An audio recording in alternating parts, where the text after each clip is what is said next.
Yo creo que todos nos preguntamos por qué no aparece Jesús en la historia del pueblo romano, ni en la historia del pueblo judío tampoco. Son históricos, Juan el Bautista, es histórico Santiago, el hermano de Jesús, pero él no por lo menos directamente. También recordemos que Roma enfrentó a otros mesías, no solo a los judíos. Recordemos a Arminio en la Germania, que por cierto Publio Quintilio Varro también estuvo en el área de Judea. Sofocó una revuelta y hizo masacre de ese pueblo. Jesús es citado siempre en tercera persona y de manera muy ambigua. Las cartas de Pablo no citan conflictos históricos de mesías judíos, y los evangelios no hablan de las 3 guerras que enfrentó Judea contra Roma, ni la destrucción del templo. En esas guerras hubo más de 1 millón de muertos.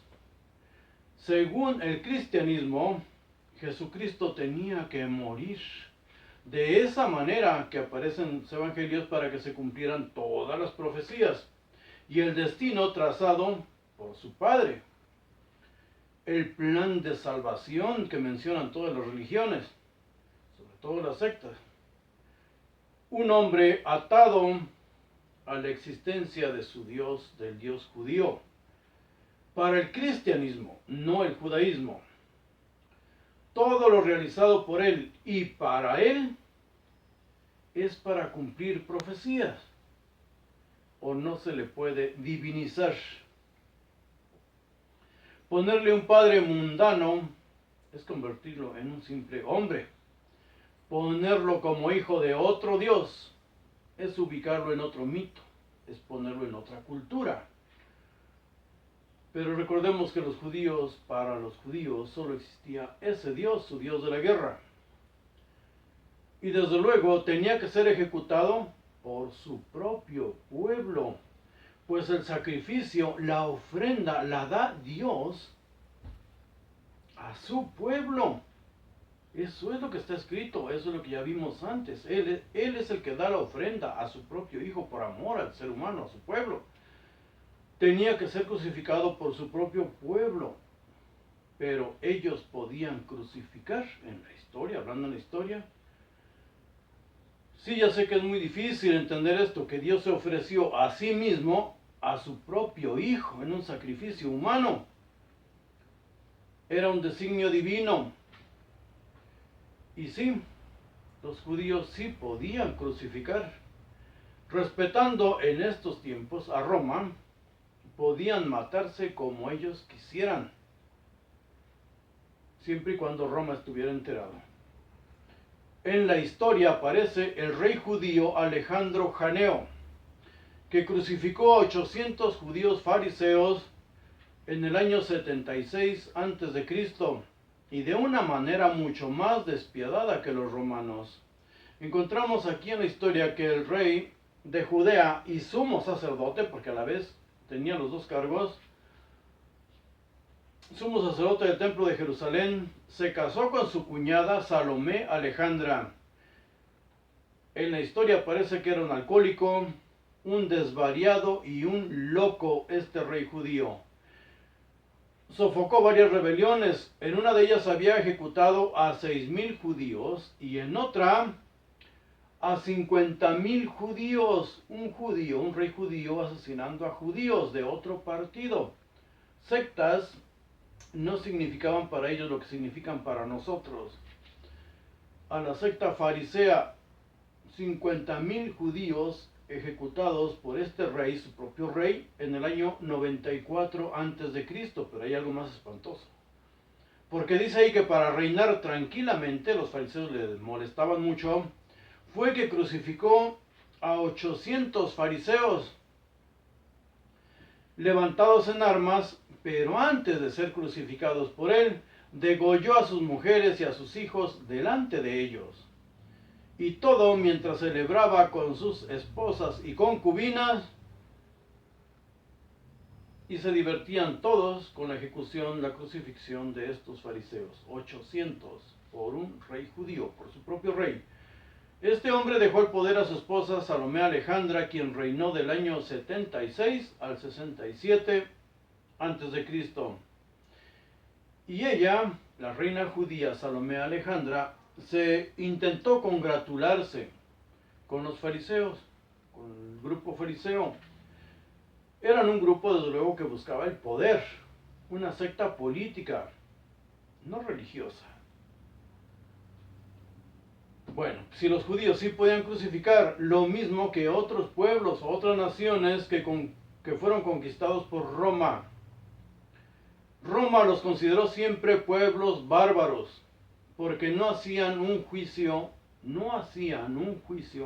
respetando garantías que ellos, los romanos, desde el siglo V antes de Cristo, ya tenían debidamente establecidas por escrito. Podemos todos, cualquiera, descargar las 12 tablas, la ley de las 12 tablas, Roma, derecho romano. Todos podemos consultarlas. Los actos jurídicos eran pequeñas obras teatrales, con público y vestimenta especial, turnándose los acusadores y la defensa en sus exposiciones. Se requerían de 2 a 5 testigos, dependiendo del tipo de juicio que se tratara, la importancia. Por eso citan a Pilatos entrando y saliendo del pretorio. Eran juicios los de los romanos, con testigos, con los acusados y con uno o varios defensores. Todo eso lo encontramos en la historia, sobre todo la historia del derecho romano. Consideraban a los judíos ateos, los romanos, porque no representaban a su Dios en insignias o en esculturas, parecidos en ello a los partos, lo que los hacía, a los judíos, dignos de sospecha. La lealtad siempre estaba en duda. Si ellos hubieran tenido estandartes de su Dios, banderas de su ejército, se identificarían, pero ellos eran totalmente un misterio y una duda. Si un centurión le dice a Jesús, porque esto nos lo repiten mucho en las películas, cuando muere, cuando se verifican que está muerto, se supone que un centurión dice, en verdad, este es el Hijo de Dios. ¿De cuál Dios? Si ellos conocían a muchos, debió referirse él al Dios de la guerra, de los romanos, el Dios Marte, porque ellos no reconocían a ningún otro y tenían un Dios para cada cosa. Roma tenía estandartes de todos sus dioses, y cuando una columna romana cruzaba montes o desiertos, sus estandartes se veían desde lejos, y la imagen del Dios representado en ellos indicaba si iban en paz o en guerra de conquista. En cada territorio conquistado colocaban el águila imperial. Significaba que ese territorio estaba bajo sus armas y sus leyes. Ellos dignificaron el arte de la guerra, no luchar sin motivo, no despedazarse como animales, y dar la oportunidad a los pueblos conquistados a la rendición. Les daban la oportunidad de que se rindieran siempre. Y a los criminales acusados les daban la oportunidad de defenderse por sí mismos y por testigos. Sin testigos no hay juicio, no hay pruebas. ¿Qué ocurrió entonces en el juicio de Jesús? Los gobernantes judíos buscaban a Jesús para matarlo, es lo que ya hemos visto en videos anteriores, desde el ataque al templo. El motivo, aparte del ataque al templo, en Lucas 23:2 dice claramente que era un sedicioso, un hombre levantado en armas, un Mesías que podía llevar a la muerte a muchos otros. Y un Mesías para los romanos significaba un hombre que le podía cortar el cuello a cualquiera en el primer descuido. Lucas 23:2 dice, y hemos hallado, dicen los judíos a Poncio Pilatos, y hemos hallado que éste pervierte a nuestra nación, prohibiendo pagar impuestos y diciendo que él mismo es Cristo, un rey, Christos. Ahí lo están acusando de ser un líder mesiánico, pero están ante una autoridad romana. Lo tienen que probar. En Juan 18:30 también recalca, si no fuera un delincuente, no te lo hubiéramos traído. Fue crucificado junto a dos criminales, dos bandoleros, criminales, saqueadores, maleantes. Los términos traducidos al español son indistintos, casi todos dicen salteadores, ladrones en algunos casos, pero eso minimiza la acusación. Pues son más directas interpretaciones de lestes, criminal, maleante. Lestes, que es la palabra que aparece en griego y merecedora de una sentencia de muerte. Eran delitos cometidos por hombres armados, no simples ladrones. En Lucas 23:32 aparece escrito en griego, desde luego, kokourgos. Más propio y más directamente en cuanto a un juicio es señalado criminal. Por eso cuando fueron reclutados, cuando reclutaban todos estos criminales, confesaban sus pecados, decían de lo que eran capaces de hacer y desde luego declaraban ser enemigos de la justicia. En el arresto, juicio y crucifixión de Jesús, desde luego leyendo entre líneas, los teólogos, los creyentes que lean lo suyo. Nosotros buscamos a un hombre, a un ser humano que es torturado, que enfrenta un juicio ante unas autoridades salvajes y despiadadas. El arresto, juicio y crucifixión de Jesús, tomando en cuenta los 4 relatos de los evangelios que se contradicen entre ellos y lo que encontramos en la historia. Pero ahorita basémonos únicamente en lo que está en los evangelios. Jesús va a la Pascua a escondidas de sus hermanos. Ellos le dijeron que fuera a Jerusalén con sus discípulos. Tenía años que no iba. Sus hermanos le dicen que vaya y que se muestre a sus discípulos. Incluso lo invitan, demuéstrales lo que eres capaz de hacer, lo que estás haciendo aquí. Cuando se van sus hermanos a la Pascua, se van a Jerusalén, está en Galilea, él agarra camino y dice en la Biblia, a escondidas de ellos, va también a la Pascua, pero camina entre miles de personas que van a la fiesta y no faltó quien lo reconoció. Ya vimos el video anterior, lo quieren designar su Mesías y él sale huyendo. Lo quieren matar a pedradas, el pueblo desde luego, en 2 ocasiones por lo que él predica, por lo que él dice, porque es ambiguo en sus prédicas, y él se escapa, 2 veces se escapa de que lo maten a pedradas.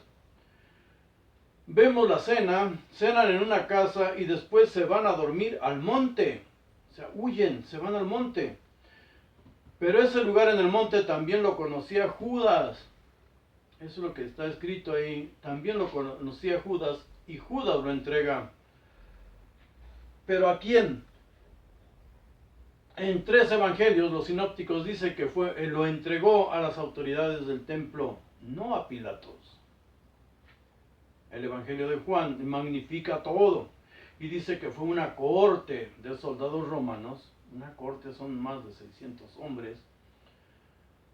Y eso pues no es creíble. Pero no importa, nosotros vamos a buscar lo del juicio. Punto. No lo buscaba Pilatos, no lo buscaba Poncio Pilatos. A él no le importaba, él no sabía nada de él, no lo conocía. Lo buscaban las autoridades del templo. Años antes había atacado el templo.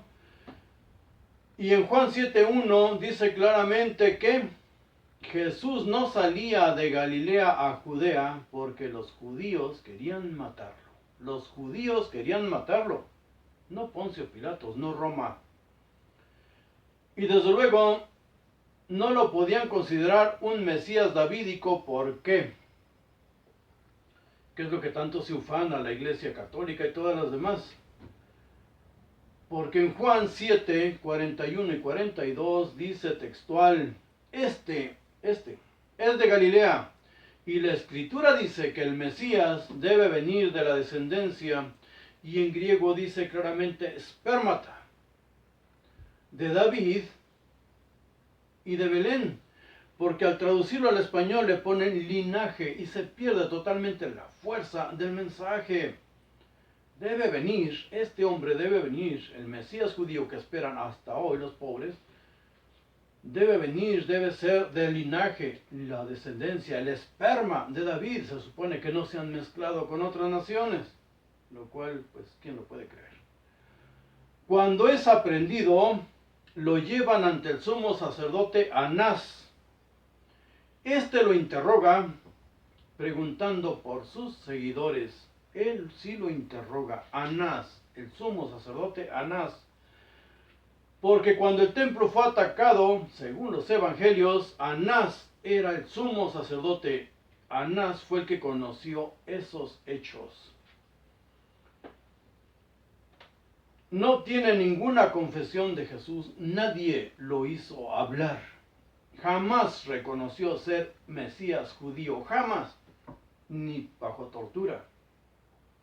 No tiene confesión de Jesús y se lo lleva a su yerno, el sumo sacerdote Caifás, que había sido designado sumo sacerdote por Poncio Pilatos cuando llegó a Jerusalén en el año 26. Caifás lo lleva inmediatamente, no viene ahí que lo haya interrogado. Caifás lo lleva ante el prefecto Poncio Pilatos y le señala los cargos contra él. Poncio Pilatos no puede hacer un verdadero juicio a Jesús, porque durante su gestión no ha cometido ningún delito. Además, se lo presentan sin testigos y sin defensa, a él solo.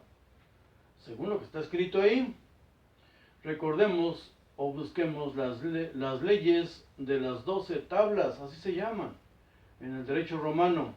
¿Cuáles eran? Ahí encontramos los requisitos que debía observar o que debían observar todas las autoridades romanas, a diferencia de los pueblos bárbaros, salvajes que ellos dominaban. Aquellos se mataban porque uno le caía mal y lo señalaba. Aquí no, aquí era diferente. Poncio Pilatos no podía efectuarle un verdadero juicio. En los 10 años de su gestión, Poncio Pilatos no había recibido información alguna de sedición de parte de Jesús.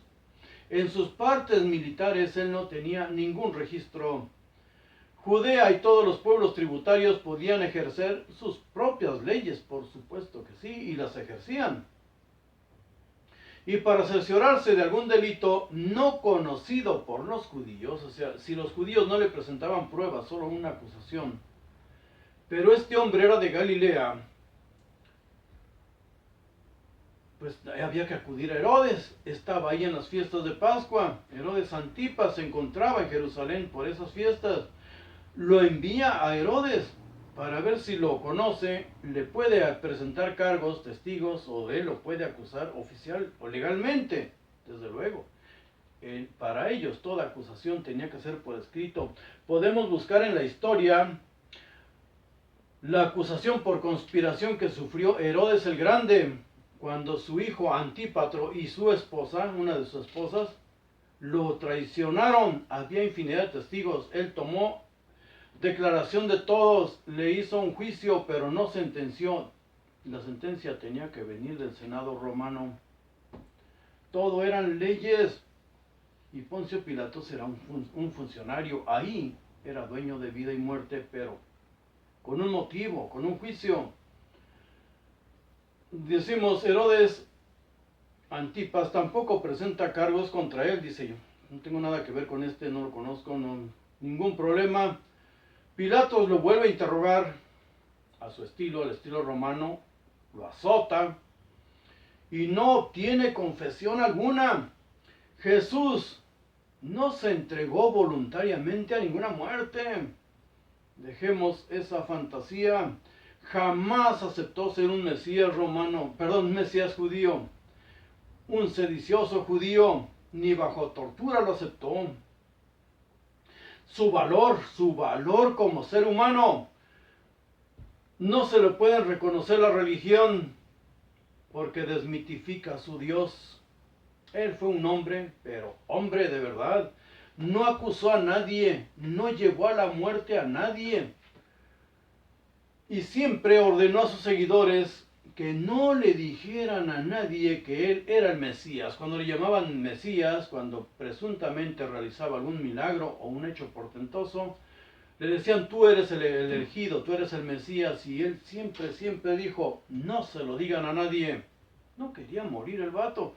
En Marcos vemos esto, Marcos 8:30 y Mateo 16:20, y también en Lucas 9:21 y por lo menos 50 versículos más dice esto.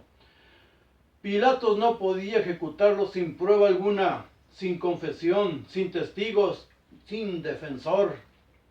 En Lucas 23:14 declara Pilatos, lo he interrogado yo delante de ustedes y no he hallado ningún delito en este hombre de las acusaciones que le hacen, pero ¿y las pruebas? No hay testigos y él no confesó. Eso no era un juicio, y si era por cuestiones religiosas, no le correspondía conocerlo a él. No lo había atrapado en actos subversivos como a todos los demás mesías que hemos relatado, y lo que falta, porque el río de sangre en esa área apenas empezaba.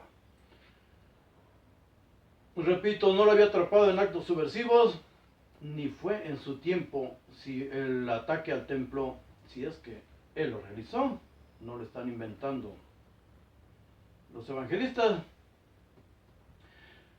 ¿Qué iba a escribir Poncio Pilatos acerca de este evento? Porque él tenía que dar un parte.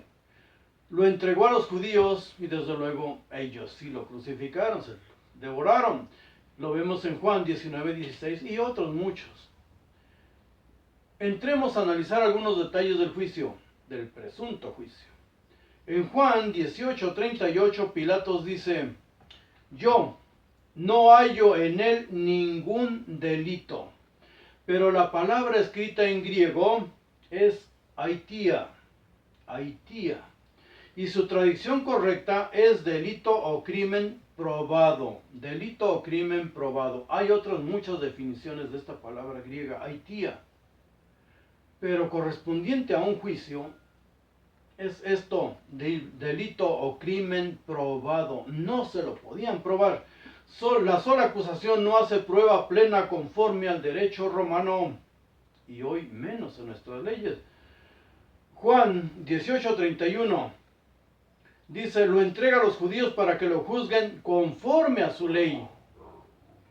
En el 32, ellos le dicen a Pilatos, a nosotros no nos es lícito matar a nadie, a nosotros no nos es lícito matar a nadie. Para que se cumpliera qué clase de muerte tenía destinada. Volvemos a lo mismo.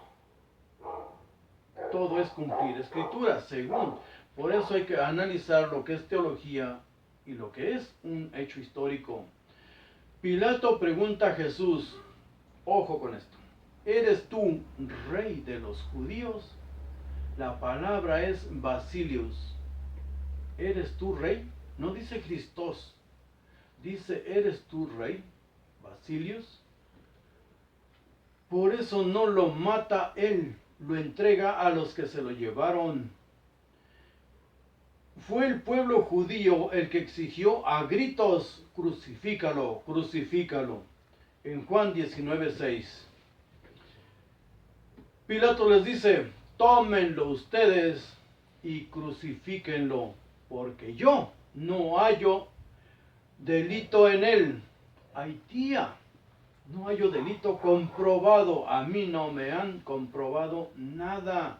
Ellos le dijeron, perdón, nosotros tenemos una ley, conforme a esa ley, él debe morir. Se hizo pasar por hijo de Dios. ¿Ok? Motivo religioso, y están en su derecho. Están en su derecho, están en su ley. Mátenlo como quieran, pero sí podían crucificarlo, digo. Juan 19:16, Pilatos se los entregó a los judíos para que lo mataran crucificado. Pilatos tuvo miedo, dice ahí, ojo con todas las palabras. Pilatos tuvo miedo, supuestamente miedo de los judíos, pero la palabra escrita en griego es phobeo, phobeo. Y si estamos en un juicio, no puedes decir tuvo miedo, porque otra de las interpretaciones de esta palabra fobeo es respeto, reverencia. Pilatos no tuvo miedo de los judíos, Pilato tuvo respeto por las leyes judías. Tómenlo y crucifíquenlo ustedes. Más espantoso que todo esto, este crimen está escrito en el libro de Mateo. En el capítulo 27, versículos 24 y 25, Pilatos dice: inocente soy de la sangre de este justo. Y todo el pueblo judío gritó: su sangre sea sobre nosotros y sobre nuestros hijos. Si esto es real, se maldicen a sí mismos. En Hechos 3:13 dice: ustedes mataron a Jesús en presencia de Pilatos, cuando éste había resuelto ponerlo en libertad. Poncio Pilatos, si nos atenemos a lo escrito, y que posiblemente fue histórico, fue real, si nos atenemos a esto, en realidad Pilatos no encontró cargo alguno, justificación para él ejecutarlo. Y entonces la sentencia, INRI, ¿por qué Pilatos le pone el letrero ahí: Jesús Nazareno, Rey de los Judíos? ¿Por qué la colocó Pilatos y no los judíos? ¿Y por qué él tenía que poner una placa? Porque habían matado a un hombre bajo un territorio dominado por Roma. Se llevó a cabo una ejecución en un territorio romano. Pilatos no ordenó la ejecución, pero al habérselo presentado, la permitió. Entonces tenía que hacer su parte y desde luego decir por qué lo había ejecutado. El pueblo y los visitantes tenían que saber por qué fue ejecutado un judío en territorio romano. Además fue una ejecución múltiple. Recordemos, fueron 3 los crucificados. Después de las prédicas de Pablo, nace un odio entre los judíos, que predicaron un Mesías que nunca aceptó ser el esperado por el pueblo judío. Y los judíos, que siguieron matándose entre ellos y contra los romanos, siguieron a otros líderes, a otros Mesías que predicaron la libertad de Israel. Siguieron con su locura hasta ser destruida esa nación, su templo desde luego, y desterrados los sobrevivientes. A los seguidores del reino del cielo solo los consideraban unos cobardes. Jesús no fue un cobarde, pero él no inventó el cristianismo. Que para no luchar, los cristianos, llamados cristianos, para no luchar en un bando u otro, se refugiaron en ciudades romanas de la Decápolis, empezando por la ciudad de Pella, resguardada siempre por las tropas romanas y entre gente de cultura helenística. En esas ciudades se les empezó a conocer como cristianos, lejos de las 3 guerras de Judea contra Roma. El odio está plasmado en los escritos evangélicos, como en Juan 8:44, que llama a los judíos enemigos hijos del diablo y saca a relucir al Dios judío, homicida desde el principio. Este vato sí había leído su Biblia, sus fallidas promesas. No hay verdad en él, dice. La mentira es su naturaleza. Es mentiroso y padre de la mentira. Solo hay que leer el Antiguo Testamento, y creo que nosotros ya lo hemos leído bastante. Repito, este tipo sí había leído esos pergaminos. ¿Acaso fue a ese Dios a salvarlos, a defenderlos? Claro que no. Entonces, ¿quién fue Jesús? Debemos analizar los milagros o presuntos milagros, si existieron o fueron inventos de los seguidores de Pablo. Pues Pablo enseña algo totalmente diferente a los evangelios que se escriben después. Vamos ahorita a grabar acerca de los milagros de Jesús, porque si no, no lo vamos a entender jamás.